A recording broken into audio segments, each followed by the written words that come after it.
Welcome to Win the Sulky. Bob Hayden joined by Jeff Billings. Now, Jeff, you are here for the handicapping contest tomorrow?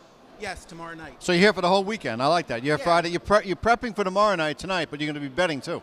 Yeah, part of the secret, you have to see how the track plays out, and that's why I'm here today. Great. Now tell us, before we talk about some handicapping with you and the contest you were in that you won, what do you do? You're a teacher, right? Yeah, I'm a full-time teacher at a high school at Middletown, Delaware. So I teach ag science, a little bit of animal science, environmental science, horticulture previous, but I also adjunct profess at Delaware Tech, and I teach a production and animal science class. So pretty well versed in the world of ag science. And you're pretty well versed with kids coming up too, because that's 9 through 12, and you said also some college kids, right? Yeah, so it's kind of cool. The program that I work with is primarily 9 through 12. Which is kind of cool. So I see about 160 kids a year. So they kind of rotate. We're on block scheduling. And then the cool part is when I work at the college, sometimes I have students that are older than I am. So it kind of works out. And we talked earlier about the FFA, the Future Farmers of America. The convention they have is quite a big deal every year, isn't it? Yeah, it's the largest convention in the United States behind the Democratic and Republican conventions. So it's really kind of cool to think that that's made up of high school students. And it's really kind of neat. Tell us a little bit about, now you were at Vernon Downs and you won a handicap contest. Take us back to what happened. Yeah, so the contest that I won was March 25th, and it was kind of set up more to my style as win-place bets, and that's kind of what I really like. I like to pick out a winner. And you had to pick 5 races from the Meadowlands and 5 races from Yonkers, and it's kind of a tricky card, but I made the best of it, and I got lucky. So are you a shipper coming in here tomorrow night that we can dismiss, or are you a real contender?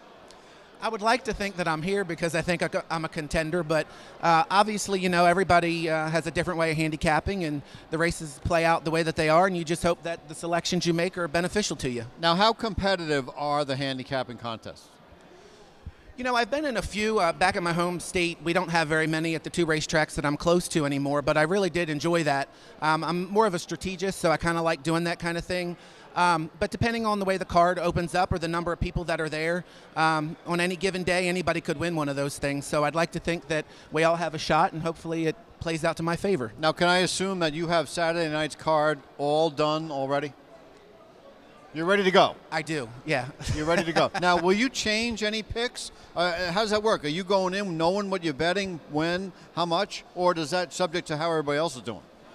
Yeah, when you get into these contests, at least for me, in my train of thought, it's really kind of the way that the leaderboard's looking. You can go in and think that you want to be aggressive, but you know it depends on the way that somebody has $200, $300, $400 more than you. You need to put up a little bit more money to get a return on your investment. So it kind of works out that way. But I know who I like. I narrowed down a couple picks in each race.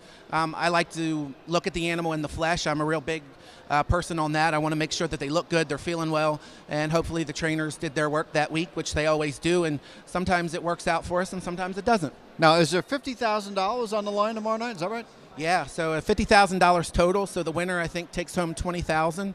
I've already got the money spent, so hopefully it works out that way. Now, tell us how this works now. Do you have to have won previously somewhere, or can you come on in the building cold and join in and buy in? Yeah, it works out for me. I won at Vernon, so they paid my way here, so that was kind of my gift or my winning share there. But it is open to the public, so anybody can buy in. It's an $800 buy-in, so $500 goes up to the contest, but $300 is yours to bet with. So any profits that you make, you can take home your money. So I think it's a good thing to think about if you can afford to put that up, just to make it a little bit more competitive for you. Is there a preconceived notion that people in handicapping contests are veterans, they know a lot about racing, which then may intimidate a couple of newcomers or first-timers? Yeah, I think the cool thing about this industry is that if there's 8 to 10 horses in there, anybody can win the race. So depending whether you're a novice, it's your first time at the track, or you've been there for 20, 30 years, everybody has a shot, and you just kind of look at the scoreboard, figure out what the odds are, and that's your profit. You know, so whether you've been here for 20, 30, 40 years, you bet at 8 to 1, you know, the person who's here for the first time is making the same amount of money. And I think that's the cool thing about this sport. If you're confident and you want to have some fun with it, you can really walk away with some money. I know that you said you work in teaching kids in animal science. And that also ties in with the Harness Shorts Youth Foundation, HHYF. Tell us about that.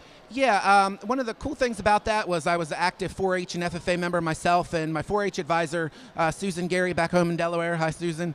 One summer, it might have been 8-10 years ago, before I was teaching full-time, I helped out a couple days with one of the camps there, and Ellen came down, so it's really kind of cool. I just kind of have a servant's heart, I guess, so I like to volunteer wherever I can, and I really like working with students, so that's kind of tied in pretty nicely. Yeah, nothing better than hands-on for the kids. Yeah, and that's really cool with what I do in my program with the ag science. It is a learning to do, doing to learn kind of facility. So I teach the curriculum in the classroom, but the students really do put it to use outside.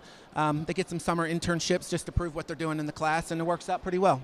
Do you have to wear a disguise next day or so people don't bother you for all your picks, or no? Not usually. You're not that well known yet, is what you're saying. Yeah, you try not to be conceited, but I'm pretty confident, I guess. My background was I grew up, my parents had horses my whole life. I was raised at the racetrack. I couldn't get out of the car until I had my homework done. And I was the one that was at the fence watching the horses.